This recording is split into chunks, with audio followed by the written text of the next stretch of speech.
Understanding the technology that powers the money is essential. Knowing the business drivers that inspire how the money is made is crucial. Bridging the gap between the mind of the technologist and the mind of the business is monumental. That is what TBF is all about. Let's start this never-ending conversation. It's time.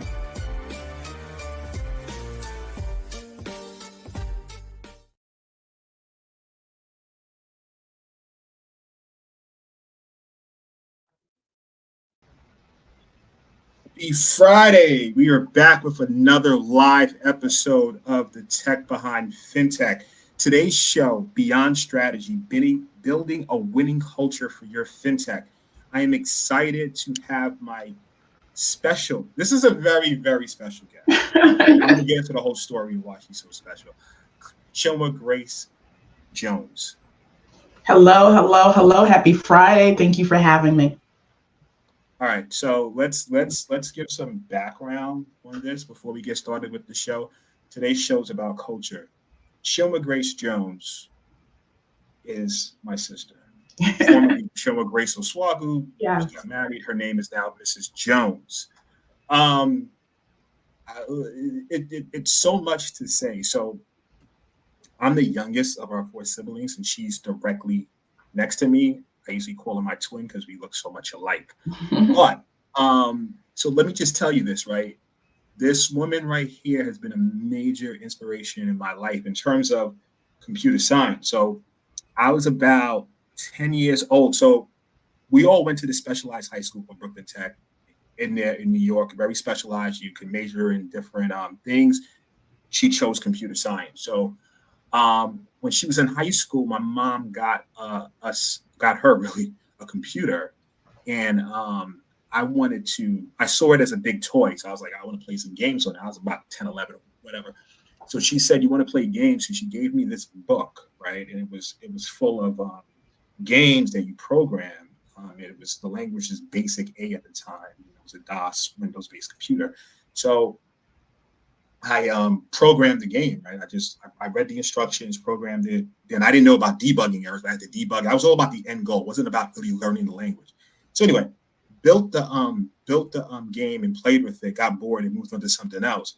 But that lit a seed. I ended up majoring in computer science in high school, college, master's, PhD, all that stuff. So, I was and when she got out of college, I was still behind her. She started to do consulting. I was like, this is so cool. I'm going to get into consulting, which I did. And then at some point, right, she then just did a 180 and said, I'm out of computer science now. I'm going to get into coaching, culture building, team stuff. And I was like, yeah, I'm not. So I'm going to stick on this path. And, at the time, I was like, this woman, she's out of her mind. Why would you live in this lucrative field? Things are popping.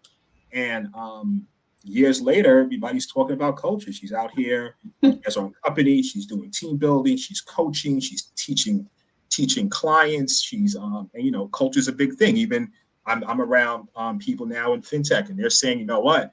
A new CEO comes in. He's like, I have to work on my culture. I have to work on the culture. It's all over the place. So I wanted to do a show today on culture. I had no other than an expert in the game to really walk us through it, especially when we're really on the technology side. Culture sounds like woo-woo, but companies like Netflix, major example of how their culture changed the game. So, that's the background story, and I'm really, really glad to have you on the show today. Thank you. I'm glad to have to be on. I think one of the things you said about leaving the IT field, one of the things when I was in the IT field and I was a part of the team programming, I wish some of the things that I teach in my second career now as a leadership team development was there, because we would have made our lives easier. And I think that's kind of what spurred me on, that there has to be a better way. And I've always been a people person. And so that's what always surprised people when I tell people in my world now that I used to do technology. They're like, what? How did that work out? But I think it's my experience in technology that kind of really spurred me into wanting to do more on the team side of the people side, because I do believe that you could do great things when everybody's going the same direction in the same way. No, amazing stuff. And we're going to get into all that. But before we do, let me just do some housekeeping things. We are streaming live from Facebook, LinkedIn, YouTube, and Twitch. We also have a different feed going from Instagram. So those on Instagram who's watching the show right now, thank you very much for joining in. If you want to comment and be part of the show, you could go to techbehindfintech.com, and there are links to the live feed where you comment. Still comment on Instagram, but if I look over this way, I'm looking at Instagram, but mainly I'll be focused on the other streaming sites. So that's housekeeping. We love comments. Shoot a comment in. We'll put you part of the show and answer your questions. So that's housekeeping is done. The $1 million question, what is culture? Yeah, culture is a shared attitudes, values, behaviors, traditions. And I want to take a step back. When you talk about what is culture, right? We live in culture in the sense of being from New York, you have a culture, doing certain things in your hobby activities, you have a culture. But when we talk about organizational culture, company culture, I think the distinction is that you share these attitudes, behaviors, values, pursuing a common objective, right? So it's really that pursuit. How are we going to achieve our vision?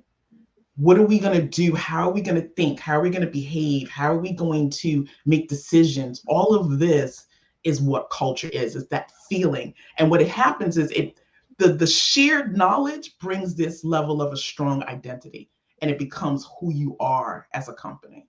So that's kind of how I see it. And you see here all the books, they'll talk about that shared. It starts with those values and those attitudes and the behaviors. But when you really think about the company, it's towards the pursuit of that common objective, that vision. That's awesome, man. So it's so funny. I mean, because culture, you know, I hear it in the corporate side, fintechs and CEOs talking about cultures, the executive teams talking about that. Also hear it because, you know, when in hip hop is like the culture, right? You know what that means. That's a whole other conversation. So it's interesting that word is used in so many different dynamics, like by so many different entities talking about various things. The thing that always, you know, got me with when people say culture, I mean, we're tech. Well, I'm not going to say we're technology. I'm a technologist. Right? It doesn't seem like you'll let me go, though. You seem like you always want to put me in that place of technology. But go ahead. You have a strong background, so you know I know we work together on various things. So I like to leverage that if I can. But the question I have for you is like, you know, a lot of mindset from a developer or a builder perspective is listening. I don't care how you feel. Look, we have an objective. We have a goal of what we're trying to get to. Let's just build it, right? Let's put our feelings to the side and just focus on the end goal. I mean, we all have this vision of what we're trying to create, this thing. You know, you're in the fintech space, you're in the whatever space. We're trying to create something that's going to add value to the end users or end businesses if you're B2B. I don't care about your feelings, right? How do you respond to that? Like, what do you say about that? I mean, when you really take a moment to think about that, because, you know, I get this a lot too about, you know, keep feelings out of work or whatever, but we're all human behavior. Like, however you're going to execute, you need people, and people come with feelings. And guess what? Those feelings drive your behavior. They drive your actions. They drive your decision. You can't separate your actions from your feelings. It's your feelings and your thoughts that are the driver of your action.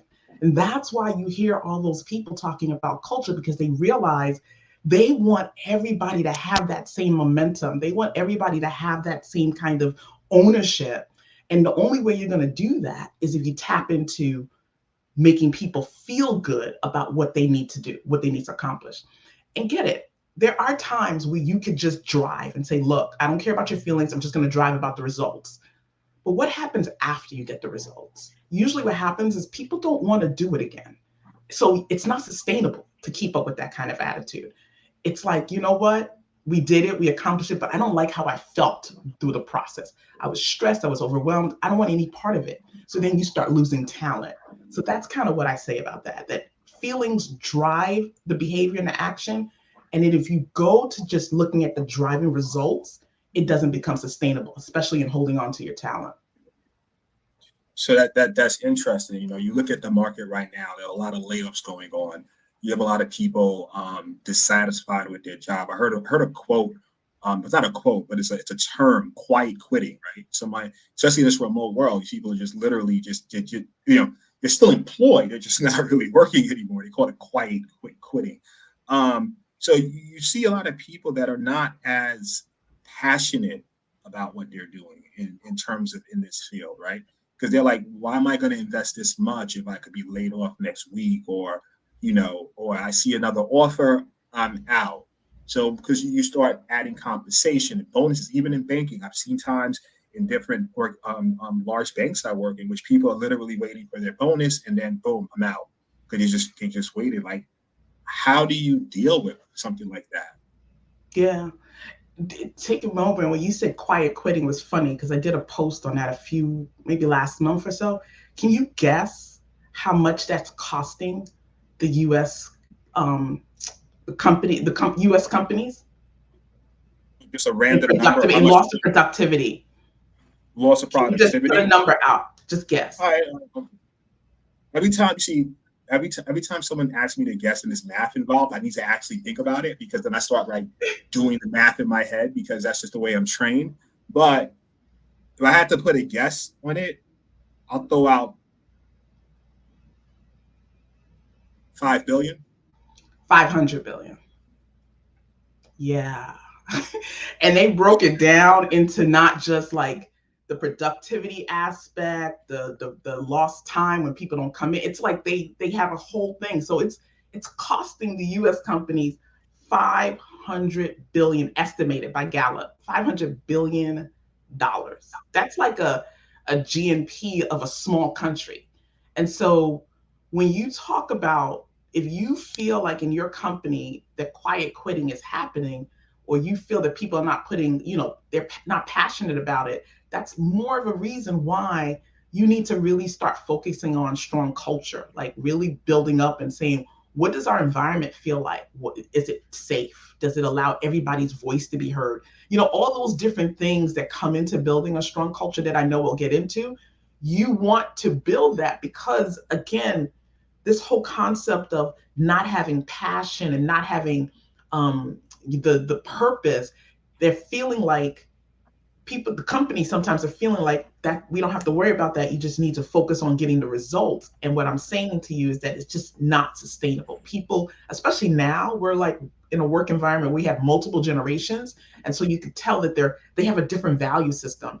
And so right now with the people at work, especially after what we went through the pandemic, having a purpose, having a meaning, having passion is very important on top of the salary and all of that. So I think it is important to kind of like hone in and figure out what kind of culture you're creating, especially if you have a company that has quiet quitting going on. And you know what? I want to take a moment, and I must apologize for something. This is a live show, so I got really excited earlier, and I introduced Chinwe Grace Jones because she's my sister, number one, and I just got into the background, but I didn't do her the justice in reading her bio like I do every other guest. And this is sometimes what family does; they get a little too comfortable. So let me take a step back, right, and let me introduce her formally from her on her professional standing, which she's done a lot of cool stuff. So Chinwe Grace Jones, a seasoned leadership and team development coach with over 2 decades of experience, have traversed the nation, igniting organizations to embrace a trust-first culture through dynamic and immersive workshops. As a former co-host of the highly insightful Leaders Fireside Chat podcast, she now ventures into a new chapter, set to unveil her upcoming podcast, Trust Matters Now, Gateway to Excellence. So I had to get out that away because I introduced you with the personal story, but I didn't go formal. I think that's very important because I like to give people their flowers while they're still here. All right, so circling back, right? It was a quote, right? culture eats strategy for breakfast, right? Explain that. Yeah, that quote is usually attributed to Peter Drucker. He was a management consultant. But when you really think about it, culture, everybody's always talking about, oh, we have a new strategy. We're going to approach this year with a new strategy. How I like to look at it is that strategy is like the what, right? And culture is the how. Another way of looking at it is strategy is like the contents, and culture is the foundational container of those contents. Think about any kind of strategy, it needs to be executed through people. If the people don't feel a strong sense of ownership and identity and purpose of what they're doing, that strategy is going to be executed differently than someone that feels strongly, that feels committed, that understands why they're doing it. So I really believe in that quote that Peter Drucker, I think he said in one of his books, but you've seen a lot of other people take it and build articles, but it's really like, it doesn't matter the strategy unless you are clear with how you have those people moving. That strategy might not get executed the way you envision it. Another thing that people do is that they'll see the trending strategies, right? Like what's trending, what worked for this company, and then they'll try it and then find out it didn't work for them, and that's because of that culture thing. Maybe they didn't have the right people to execute that strategy. So you really got to, like, I don't think they're mutually exclusive. And I think that sometimes we treat it that way. I think you got to look at it side by side. Like, what is our culture? What is it that we want to accomplish? What is our strategy? And do we have the right culture to execute that strategy? But you really got to think about that culture part piece. I mean, it's an interesting thing that you just brought up, and I want to quote it correctly. Correct me where I'm wrong. You said that the culture is the container. Yeah. And the strategy is the contents of that container. Yeah. Really, really interesting. Yeah. You know what you also hear sometimes from the other side. You have a person who interviewed rock star, absolute. This person, we want this person in. Whatever the role is, it's like they're the rock star. They're like, everyone loves them. They did like, I don't know, 4 to 5 rounds of interviews. Every single person they talk to loves them. That person goes back and says, you know what? I just didn't gel with their culture. I don't think it's going to be a good fit. That's what you hear a lot. You hear that on both sides. I don't think it's going to be a good fit. Like on paper, things look good from the prospective employee side. This company looks good. The numbers are great. Bonuses. I like when the role seems very interesting. And from the employer side, it's like, yeah, this person's resume, background, everything checks. Both go into a room, right? On the employer side, like, I just don't think it's going to be a good fit. The other person's side, yeah, I turned it down. Talked to the recruiter. I turned it down. It's not a good fit. And that word, a good fit, right? That to me always found that word interesting, because I think that relates to culture. What are your thoughts on that? Yeah, I think I commend anybody that can, at the hiring stage on both ends, the people hiring and the people looking for the job, to pay attention to the cultural fit, because I think that we lean towards paying attention to the functional skills and paying attention to the results.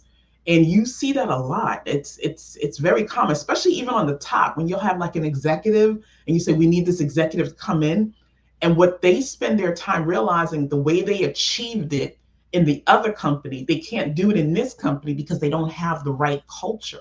They don't have the right mindset, of the collective mindset of the people saying, yeah, we can get with this. Like, if you want to have a strategy or come in with someone that's all innovative and having all types of doing different things and doing high risk, and you bring it to a company that is not used to doing high risk, that's used to going through like 10 different decision makers to make a decision, it's just not going to work out. So what this person did on this company sounds really good, but you come and bring them to this company with people they're resistant to change, he's not going to have the same results. So that's kind of how I see that fit thing. And I really applaud people when they actually take the moment to kind of feel into the fit. I don't care. Like, you had a show 2 weeks ago or 3 weeks ago about early college grads going in, and you want them to pay attention to that because that's going to determine how they thrive. Are they going to thrive in an environment like that? That's what they're really talking about. And the environment is mixed in with so many things: the leadership,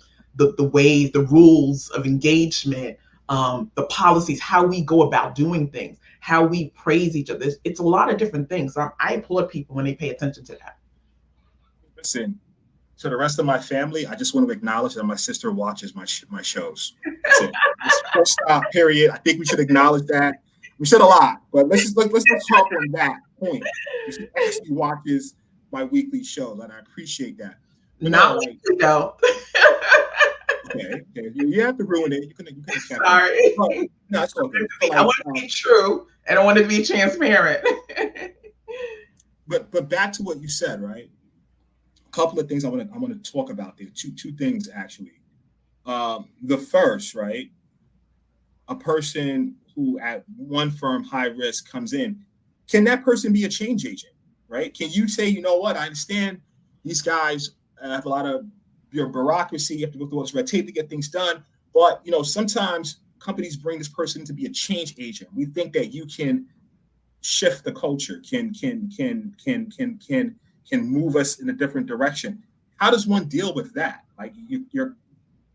Yeah, I do think that people can do a cultural shift, but it's how they approach it. And it's also what level they're coming in at.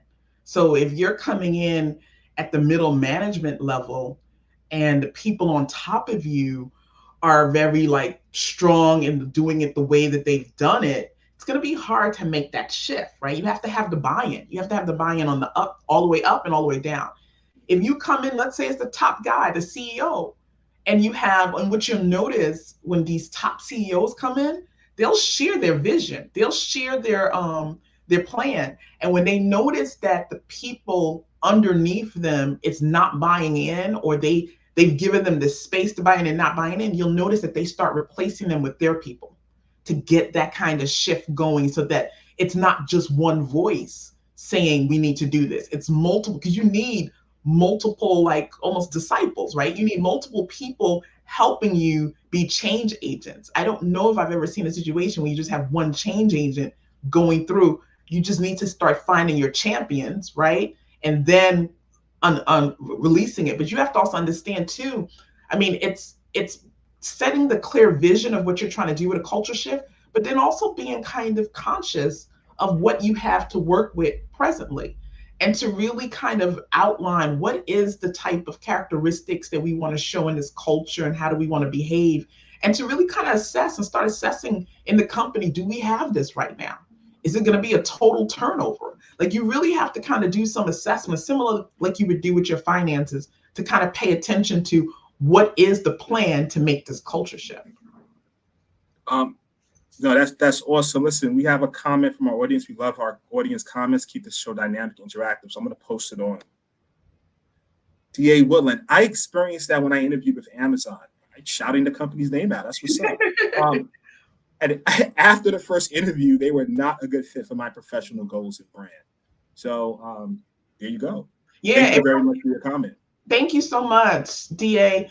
It really doesn't matter the big company, the small company. There's actually a site that I stumbled upon called Comparably. And, especially in this day and age, I think companies need to pay more attention to the culture. And Comparably, I don't know how to, the way they put it, but I'll see if I can find that link. What they do is they actually compare companies and their culture by getting kind of insight from the employees. And so this allows employees to go to these sites and kind of see. And they have an article, somebody did an article, I think it was them, about the 30 fintechs that explore. And they looked at all the different companies, the big ones, Stripe, Coinbase, all of them, Chime. And they started to really show what the employees were saying about the culture. And they look at it from different dimensions. So you can kind of look at that site to see, okay, what is the feel? Let me see before you even start to apply, or maybe you can apply and see for yourself. The other thing too to keep in mind is that sometimes you'll have a company where they just have different cultures in different regions or different divisions. And so one division could be really a fit for you, but the whole company in itself might have a different feel. So you see those type of things too. One of the things recently I came across, I would understand, right? New CEO joins a firm. Firm is doing good, right? Small shop. They have a good product. They thought about very efficient team, and it's some things that in the Netflix New Rules, No Rules, Rules is a book they address dealing with small teams, but small team, new CEO comes in. My priority is culture. To the small team's perspective, you're like, okay, that's interesting. We kind of we all gel well, right? Do a couple of no-look passes, everything's working. And, what's the view? It's like, because from the employee side, it can be like, well, things are working. The CEO side is like, well, I want to change the culture. And that, I was always fascinated by those two perspectives, right?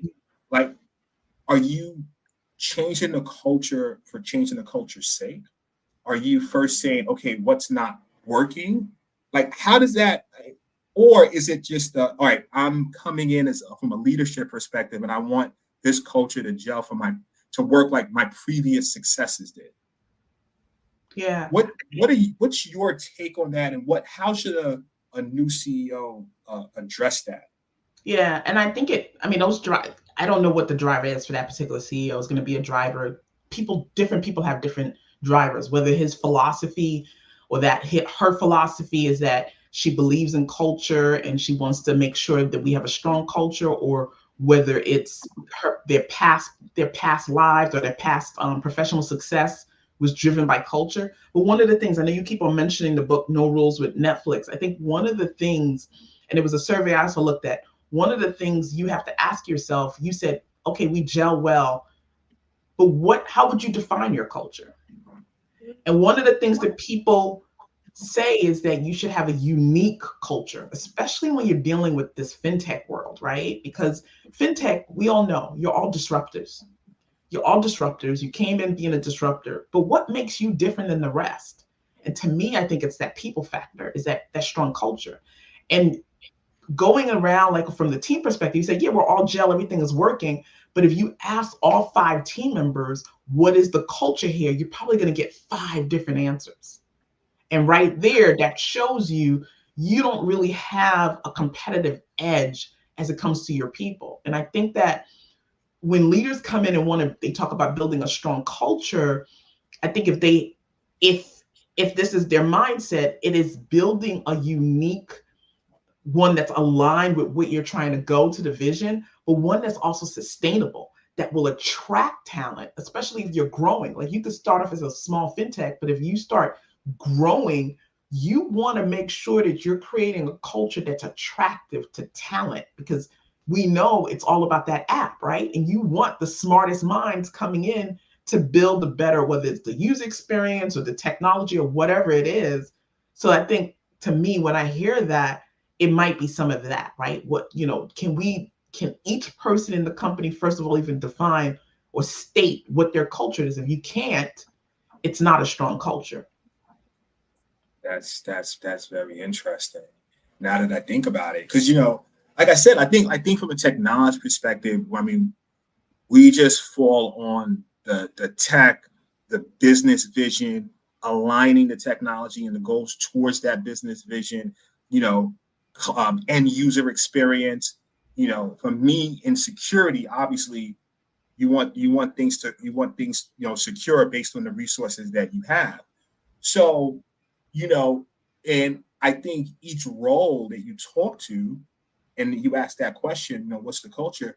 They may have a different response. And then, so what you're saying, if everyone's not in unison, then the culture's not strong. No, definitely. Because you're just talking about, the good feelings that we feel about working together. But if everyone, like we're going to get into Netflix ones, if everyone can't tell you how to describe it in one line, and it's not similar, then you don't really have a strong culture in that company or in that team. And there's something else you talked about, and I missed it. I wanted to say, with the fintech, you said you're focused on the technology and the UI.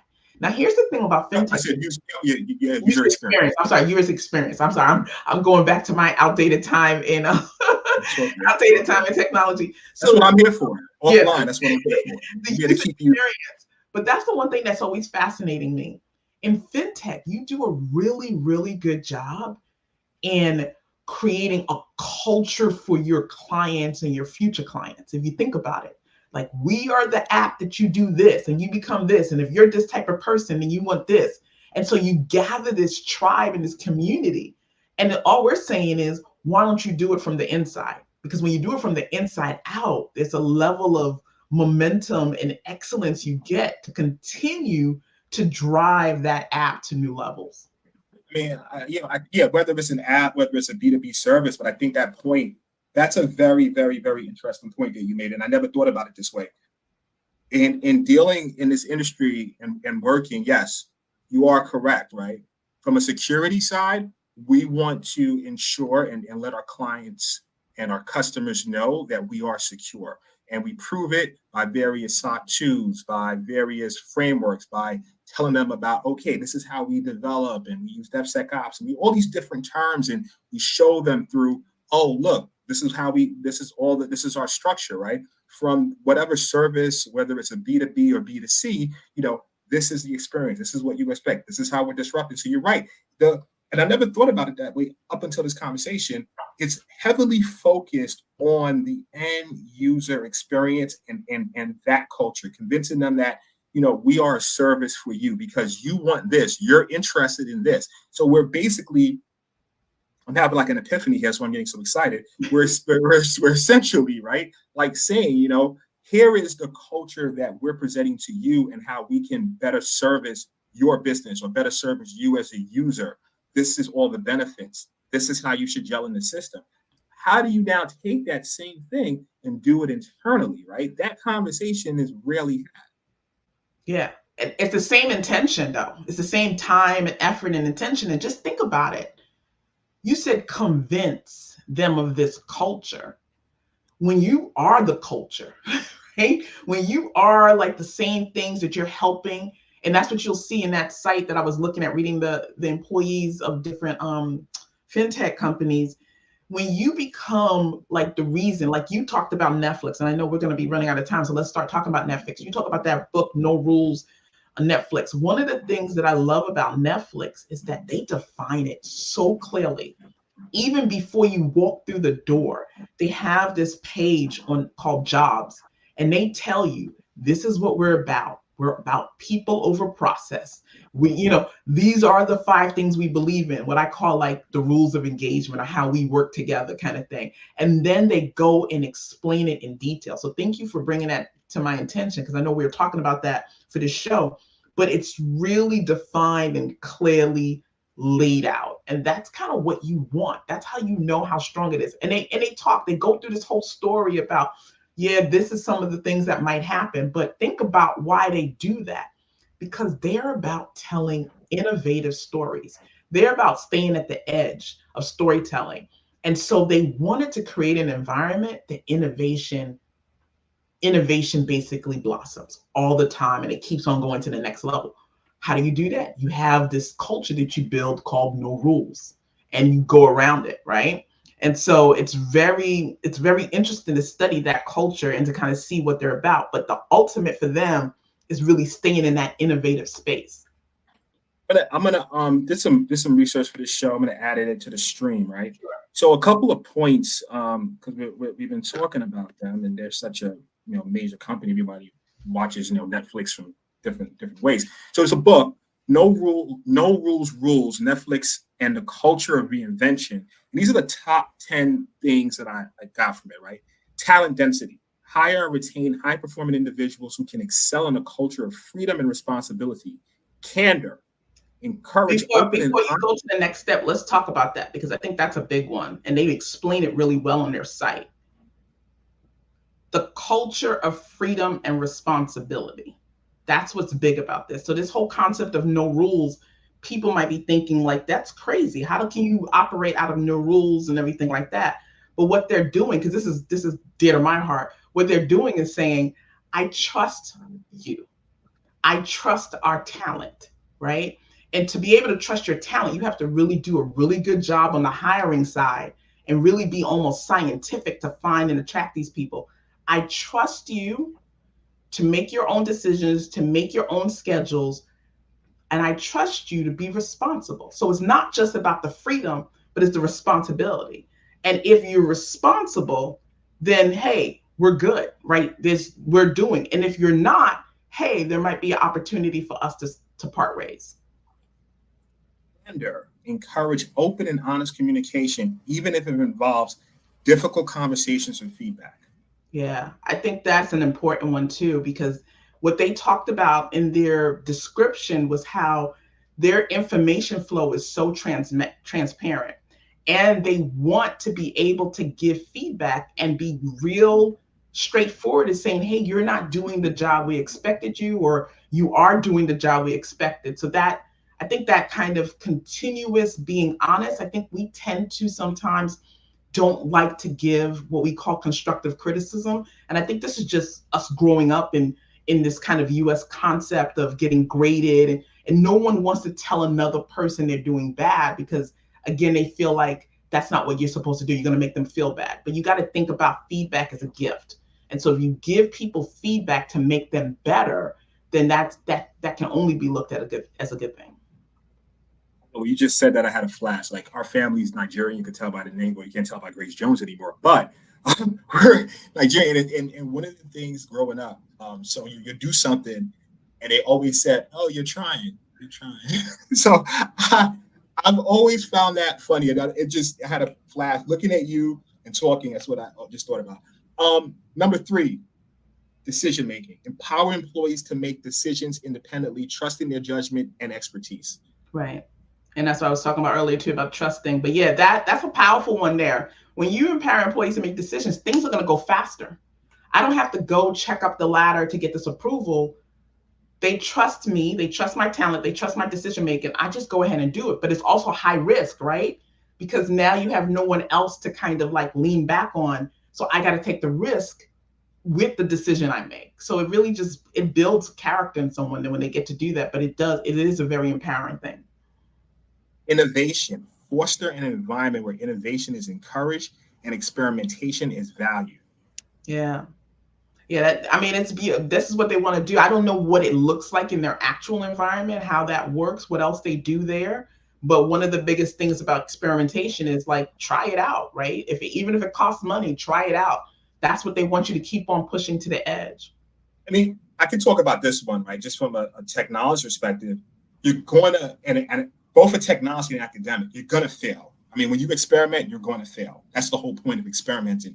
But in academia, right, having both of these hats on in my current, PhD studies, and also, in the professional world, you don't want an organization that actually scolds you or you're professionally impacted by the failure if you're experimenting, because they don't do that in academia. But academia is not business. We could just keep going on researching for years. So having that balance is just very important if you're going to grow as an organization. I definitely do agree. And then you said something, experimentation, you're going to fail. I don't necessarily think that you're always going to fail in experimentation, but you have to understand that there's like different behaviors too at play. There's some people that don't want any part of failure. So that's the other thing. So that experimentation, also the concept of being able to experiment and things might not work. So sometimes you have to kind of switch the way you look at it. This is not for the final delivery. This is just for you to learn more. So you got to really, again, it's who you attract, but you have to really kind of watch how your words are, because to some people, failing is just not something they want in their vocabulary. I was having a conversation with a colleague, and I said, I heard someone say this, and now it's part of my lexicon. If someone guaranteed you $1 billion after 10,000 no's, what are you going to do? You're going to be trying to rack up no's as quickly and as fast as possible. Hey, chill. Can we go to the move? Say no. Okay, cool. I want no's. I'm just going to keep every day. I gotta have my reps of no's. So I always found that interesting. But that goes back to what you're saying. You're going to have to wrap up your no's fast. That goes back to that whole. There's another concept called fail fast, right? Yes. And I don't know, maybe they do that in Netflix too with the encouragement. It's like, okay, this didn't work. Let's move to the next thing to figure out what has worked. I'm going to go over the last one and I'm going to switch up. Context, not control. Provide employees with the context and information they need to make informed decisions rather than micromanage. Yeah, that goes back to the guy that we like, Simon Sinek. Like, let's start with the why. Oh my God, that is my guy. Yeah, what's behind? That is my guy. I love that dude. No, it's true. What his whole concept of what is behind this whole thing. If you give me the why, then when things happen, the unexpected and all these circumstances, I can make those informed decisions. That's that context. Like, give me all the things that I need to know to go forward. But there's going to be so many things that happen throughout the day, throughout the week. Instead of me having to go back to my manager and keep on asking, oh, what about this? What about that? I now can go ahead and make those decisions because I understand the ultimate why. So I'm going to take a little bit of a break right now. We are the Tech Behind FinTech, and we're here to support the FinTech community. One of the things that we started to do over the last few months is profile up-and-coming FinTechs, giving them a free profile and a platform to show. I want to take this moment right now to do just that. So the company we will be talking about, let me pick this up, is Thames Africa. What does Thames Africa do? Thames Africa provides an automated financial management platform for businesses globally. Why Thames Africa? Thames Africa has active businesses from over 30 countries using their software, Thames Book. Thames Africa provides AI-powered automated processes for businesses to manage their financial activities. You can find them. Their website is https://Tyms.Africa. Just want to give you guys a shout out. Now back to our discussion. We have a comment from the audience. D.A. Woodland's killing it today. I love your comments. Keep them coming. All right. Identification with company culture is absolutely crucial in business development. When employees believe that they are inextricably a part of company/organizational culture, the most entry-level resources motivated towards becoming a business developer, which is crucial to economic growth.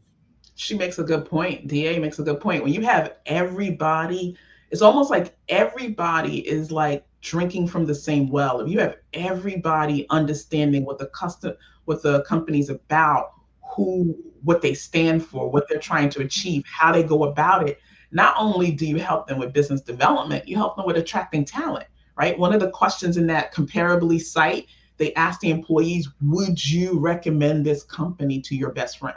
I think that's also like a question they ask in the engagement surveys in Gallup. And that's a big question. When you look at your company environment and you say, no, I don't think I would recommend this to my best friend, that's an indicator too that you probably have a culture problem. I want us to get into the Trusted Team 7-step framework. Can you explain that? Sure. For building a culture. So one of the things that we talk about, like when we do workshops in culture, one of the things we talk about is that you want to start out with a vision. Like I usually do it from on a team perspective. So if you're talking about a small team or a big team, but you could apply this on a organizational level too, is start with your vision statement. Where do you see your team in like 5 years, 10 years? Where do you see it, right? And when you really kind of think about that, go to the next step and say, what is that driving value that's going to help us get there? Like if you look at the Netflix example, theirs was people over process. They said, we're going to value our people over anything else. And then after you go to number 2, after identifying that value, what you want to do now is just take a moment and really try to actualize, like put yourself in that 5-year, 10-year framework and actualize the behaviors, that interactions that you see your team doing in the 5 to 10 year mark.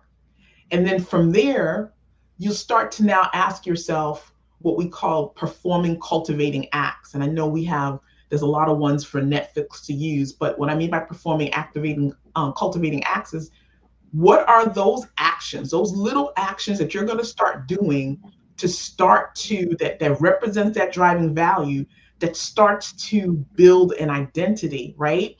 Build an identity of what you're going to be about. Like in Netflix, they have I think it's like 5. I'll read it. They got 5 things, like how you're doing, how you're going to do things. One of the performing cultivating acts you could do is do like a rules of engagement. So I'll just read Netflix out. They encourage decision making by employees. They share information openly, broadly, and deliberately. They communicate candidly and directly. They keep only our highly effective people, and they avoid rules. To me, that's what you call like, how do we go about doing it? So it's real simple. It's real five things. That's one act, the one beginning act you should do when you're starting a culture. What is our rules of engagement, or how do we want to work together? And then from after you do the performing the acts, the next thing you want to do is you want to start to sustain that team culture. You start, because with the after the doing the acts, the next thing you want to think is reinforce that team culture. And how you reinforce that team culture is that you look through all your different processes and policies. One of the most important one is hiring. How do you hire? How do you onboard? What are some of the traditions we can make? What are some of the celebrations we can have for milestones, doing different things like that? And then from there, let me just make sure I'm putting this in order because I had it.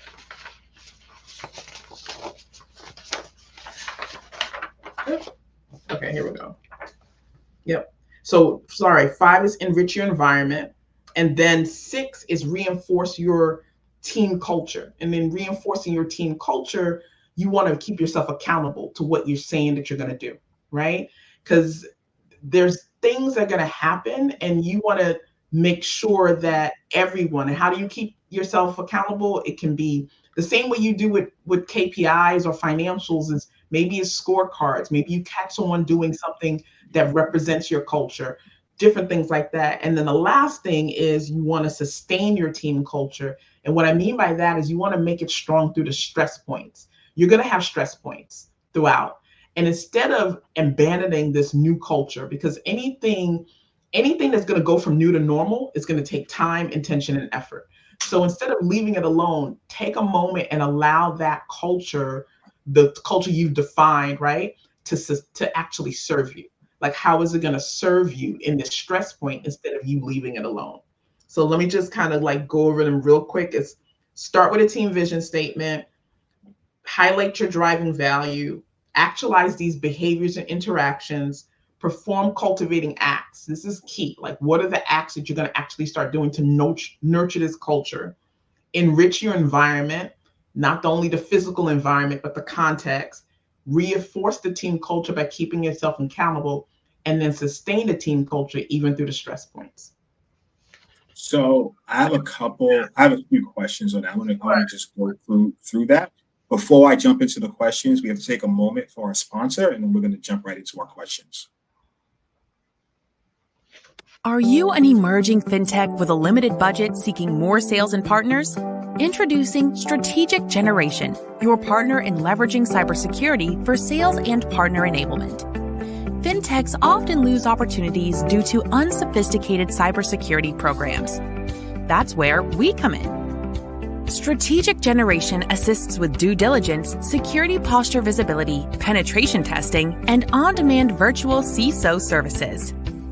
We connect your systems to our partnered platform, and voila!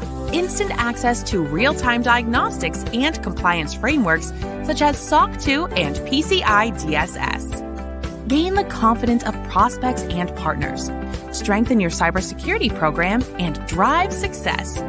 Stop losing deals due to cybersecurity. Visit strategicgeneration.com and click on On-Demand CISO to connect with an expert.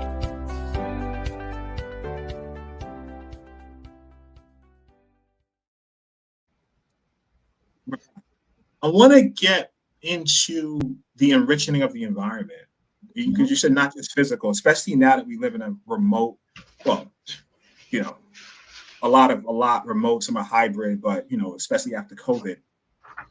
What does enriching of the environment look like in that setting? Yeah, so I mean, you could do little things. The first thing is thinking about the hiring process. To me, that's like a part of your environment in the sense of what are those questions you're going to ask? how are you going to deal with the hiring? What's your process around hiring? Because I think that's the most important thing. There was a company I worked with that they really did a really good job where they basically created a profile of their like persona type of candidate. And then they were able to ask questions and also give activities and exercises in the interview to kind of see if that kind of candidate is showing up in the hiring process. So how are you going to really kind of investigate or assess if this person is a good cultural fit? The other things, you could do different things in team meetings, you know, how you end, how you close the meeting, how you carry the meeting on, all depending on how you are doing your, whatever that driving value, whatever your culture is about. Traditions, that's another thing that I consider environment. What are those traditions you're going to have? Because if you think about a regular cultures, they have traditions. What kind of traditions can you create to kind of say, okay, this is what we do to kind of really strengthen our culture? And it could be, you know, the normal ones are birthdays, anniversaries, holidays, but yours might be something totally different based on what your culture is about. How do you celebrate? You know, that's another thing that you notice in culture is we do celebrations. So what is it that you can celebrate in your company to kind of strengthen and reinforce the culture? And then when you get into the actual physical aspect is, if it's not the physical walls, what about your backgrounds on your Zoom? Or what about the chat? Like all those different things, maybe there's statements that kind of represent your culture that you could put up. That's no, interesting stuff, you know, and that's why I was curious about that. You know, how does that work in the remote world? You just explained it. Listen, I'm fascinated by this topic. I think, you know, obviously you are a friend of the show, so we have to bring you back at some point to dive more. Like, you are now our resident culture expert. No, seriously, because it's been coming up more and more, and you know, and I'm gonna full transparency, right? I didn't really fully get it until recently in my career, right? I always just wanted to do the work and be positive, you know, come with a certain type of energy. Like a joke that I have is, you know, when it was in person, new organizations that I was a part of, all the executives or like management guys all had ab whales and various exercise equipment in their home that I recommended, because, you know, I train a lot. So I was like, oh, it was like, what do you do? I'm like, oh, you want to get it. So that was like, so I guess in that I was bringing in that culture unknowingly. I was just doing it. And yeah, you know, exactly. We talked about training. We talked about all these different things. I mean, you have, because I know you and I know what you're about too in SG, you have a standing culture where it's like everywhere I go, I need to make it better than it was before I came here. And so in everything you do, whether you just talked about your workout materials or anything, you're always trying to make it better. So that would kind of be your driving value that I talked about earlier. And then what you do around that. And again, we live in all these pockets of culture, but as in a company, sometimes people tend not to want to deal with it, because the difference between strategy and culture is that strategy is more tangible. Culture is not. Strategy is about results, and it's a clearer path, and culture it's uncharted territory, and it's not that clear. Strategy is about action, and culture is about emotion. And I think a lot of times people tend to stay away from all those things at work. But what you're finding out from our beginning question about feelings and stuff is that the people are driving the strategy. And when you make the people whole, right? When you look and make sure that they feel safe, that they feel like they can excel, they can innovate, that they can do, that would drive your company in more ways than in so many ways that you can't imagine. And that's what Netflix in that book, No Rules, has experienced with what they went with in driving that strong culture. See a comment from the audience. D.A. Willen again. Such a great conversation. We appreciate you in this whole all your comments and stuff. Really appreciate that. I know we are I have to be respectful for your time, because obviously I could talk to you all day, and I tend to talk to you all day when I have the opportunity to. Can I ask you a question? want to ask me a question? Okay, Yeah. I rarely get questions on my show. Okay, where's this going? I mean, I'm curious. So Okay. you said that, you just recently came about culture. What did you pick up from the getting ready for this show and this discussion? What's the one thing that you are resonating, especially from a technologist perspective? What do you take about this whole culture thing, especially when it comes to in tech companies? So, all right, a few things. When my goal, and I've noticed this, the shift in my career came when I realized a positive attitude in that philosophy that I had that you mentioned. What can I do to make the place better? I used to always say, like, I used to use this term a lot. I just want to add value, like, especially from consulting for so long. My driving force is like, I want to add value, and that can translate in making things better. One of the hardest things I feel about culture, like you just mentioned, as a scientist, as a technologist, I need tangible things I can hold and touch, right? And you just mentioned, it's all about it's emotion. You can't touch it; it's there.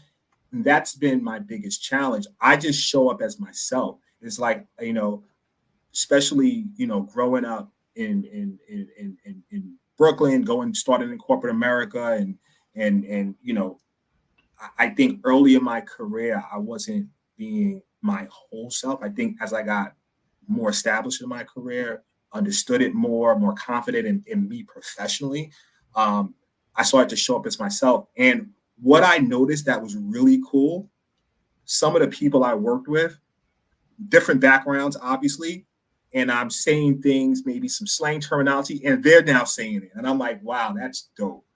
Like, that's really cool. I saw someone post something, and he said, just randomly, he was like, yeah, more money, more problems. And that's a Biggie line. I was like, oh, word? That's what we doing now?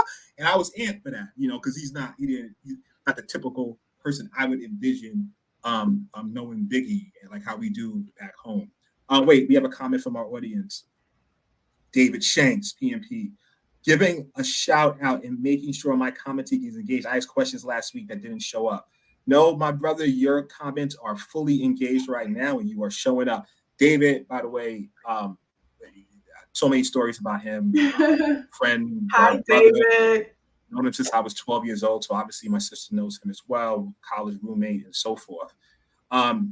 So definitely engaged. So I think it's so funny because you caught me off guard. You're asking me a question. Like, people never ask me questions on this show. I'm always asking the questions in the conversation. But no, I don't know if I answered it, but I think that was my answer. I think from the answer you gave, I think you're realizing that culture's been more around you than you realize, that you're even influencing people. And when you're and that's the whole point, right? The whole point is to build enough a strong culture that there's a momentum behind the people in your company going towards that common objective. And I think if I can leave one thing for the fintech world is just think about all the effort and marketing you do to create that culture for your customers and your prospects. And then think about, what if we took a moment and do that internally? How far that would go in that investment conversation? How far would that go in building customer trust? How far would that go in scaling up and attracting talent? Like, really take a moment and say, what if we started to take that same intention and effort as we market our product to our potential customers, and now build that same kind of culture within? How far can we go? I'm going to give you the stage right now because I want you to talk about trusted teams, yourself, and how can people find you. So I'm going to give you the full stage to do that. Sure. It's real simple. Just go to trustedteams.com. We are a leadership and development team company, and we help companies do a trust-first culture. But if you want to message me, go to trustedteams.com, go to the end of the website, and there's a message box. If you want the 7-step framework and me to email it to you, I can do that too. But I can be found on trustedteams.com. Listen, so appreciate you in more ways than one. But right now, in this moment, because my in yoga, I take yoga, right? We talk about being present. So presently, I am being present. I appreciate you being on the show. This discussion was awesome.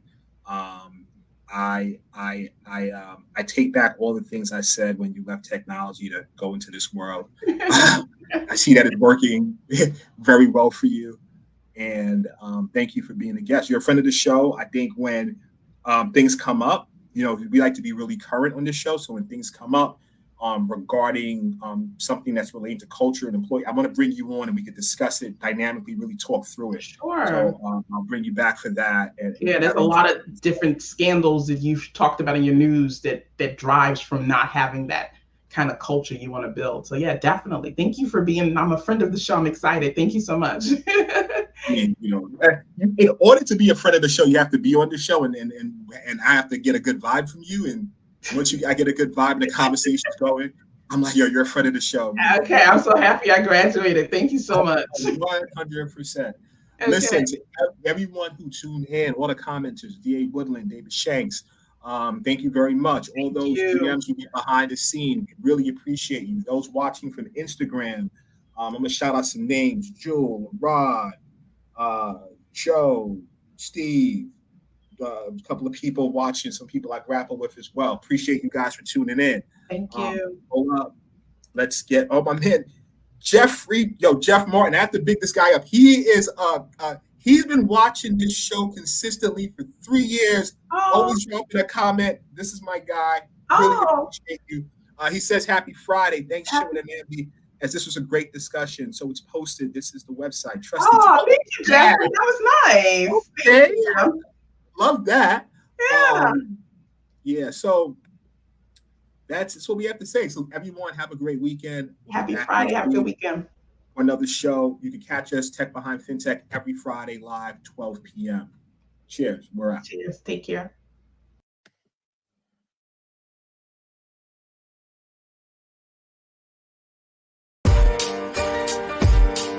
Understanding the technology that powers the money is essential. Knowing the business drivers that inspire how the money is made is crucial. Bridging the gap between the mind of the technologist and the mind of the business is monumental. That is what TBF is all about. Let's start this never-ending conversation. It's time.